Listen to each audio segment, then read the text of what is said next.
You are lucky you didn't get yourself.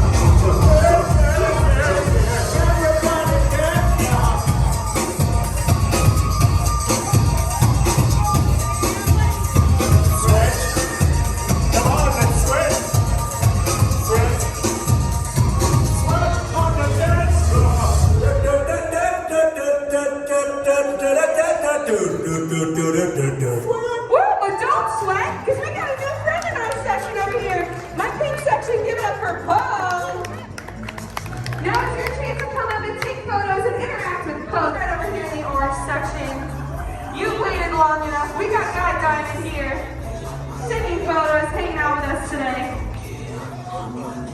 Gloria, behind you. I didn't mean to scare you like that. Take your photo first, then we'll talk about you in a second. Are you guys? I kind of like what.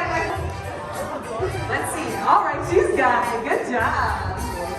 All right, we're all getting down right here. I see you.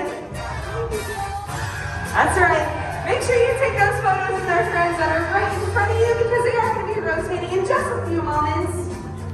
What's up, guys? It's Ben from Theme Park Groupie. Thanks for watching our video of Dreamworks Destination, now open at Universal Studios Florida. If you didn't get the premise of it, everybody is placed into 3 different sections, and the characters are dancing and singing, and then they stop in between songs so that you can take pictures with the characters, and each section gets to take pictures with their own character. Then they all cycle around so you get to take a picture with each character at some point in your section. I think it's a really smart idea, and Universal did a great job putting all these characters in one place for the kids. Speaking of our kids, we have a new kids channel called BluBear. We have to get to 1,000 subscribers before we can start monetizing, so we need your help. If you don't mind, go ahead and click this link here. It'll take you to our BluBear video and you guys can check it out. If you guys did like this video, go ahead and like, comment, and subscribe. Thanks for watching Theme Park Groupie.